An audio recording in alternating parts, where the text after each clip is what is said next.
Hello friends, this video on sentence part 1 is brought to you by examfear.com. No more fear from exam. Topics to be covered in this lesson are introduction to sentence, kinds of sentences, declarative, interrogative, imperative and exclamatory. Recognize sentences. So first of all, we will try to understand what exactly is a sentence. So a sentence is a set of words which makes complete sense. Now here we have the most important tagline, which is complete sense. Now it is like you have words. Now a single word has a meaning. For example, what do you see on the screen? You see a table, right? But if I want to tell something about this table, right? Let's say that I want to tell that the table is made up of wood, or if I want to say that the table has 4 legs, or anything with regards to this table. In that case, the word table alone is not enough. We need more words, right? So basically, when you have group of words, like multiple words or collection of words, and the words are arranged in such a way that it conveys a meaning. So all those words together should make complete sense. Now this complete sense is very important. Let us look at this example. Right now, what do you see on the screen? You see 2 apples and you see the table. Now let's say that you are given 3 words: 2 apples and table. So if I tell these 3 words to you, forget about the fact that you are able to see the picture. So if you just close your eyes and if I tell you 2 apples table, what do you understand? Do you get a meaning out of this? No, all you understand is, okay, there are 2 apples, there is a table. But I mean, what is the relation between the two? You really do not understand. But if I tell the same thing in a slightly different way, in fact, in a different way, that 2 apples are lying on the table. Now when we say this, 2 apples are lying on the table. Now even if you do not see this picture, you would be able to understand what I am trying to say. In fact, you would be able to visualize the scenario that, okay, there are 2 apples which are lying on the table, right? So how are these 2 things different? Like in the first case, you had words. So here also you had 1, 2, 3 words. But these group of 3 words didn't make a complete sense. So even though 2 apples and table, each of these words has a meaning, but together the 3 of these did not convey a complete sense. So therefore this is not a sentence. Whereas if you look at this example, you see that this is also a group of words, like 2 apples are lying on the table. Each of these are all words, and all of these words together convey a complete meaning. So they make a complete sense, and that is why this is a sentence. So this is what sentence is. Like, it's group of words such that they convey a complete meaning or a complete sense. So not even incomplete sense. We want a complete meaning to be conveyed by those group of words. Now let us take one more example. So here, if you look at the picture, what do you see? You see that there are 2 kids and they are playing. And what are they playing? They are playing chess.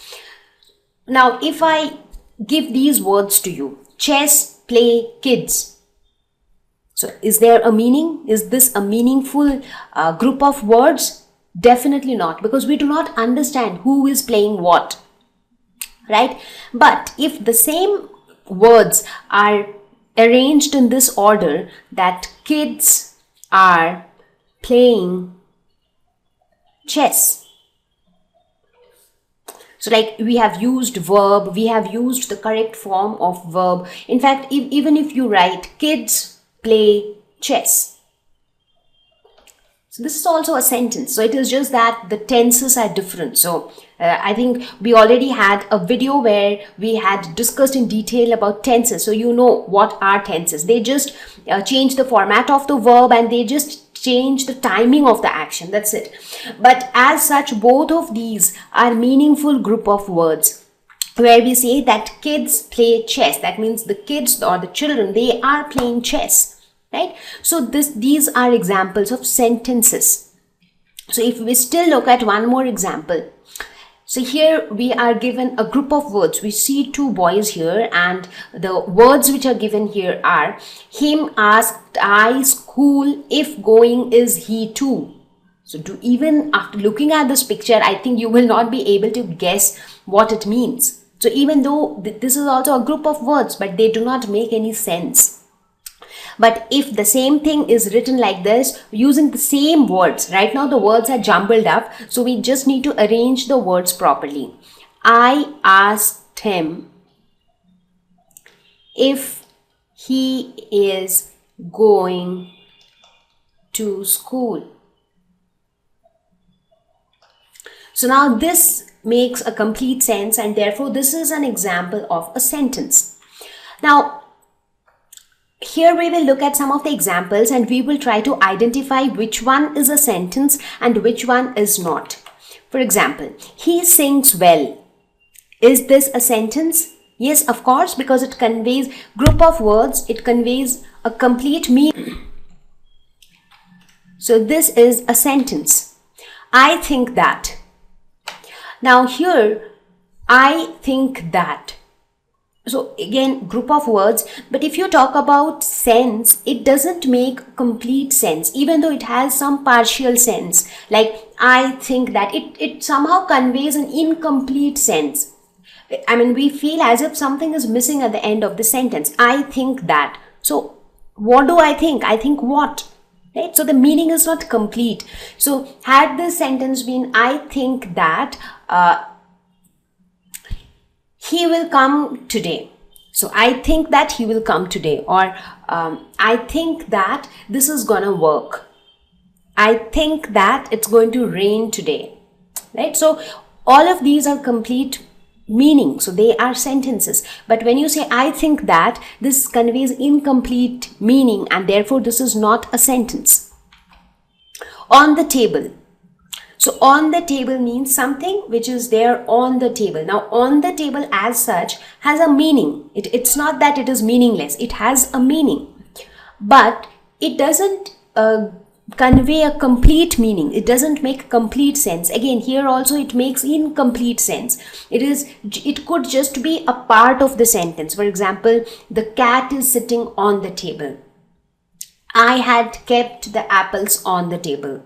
So on the table could always be a part of a sentence, but yes, this in itself is not a sentence. Our class consists of 30 students. So yes, this has a complete meaning and therefore this is a sentence. I believe in her thoughts. So this again has a complete meaning and therefore a sentence. What is? Again, so here you see what is.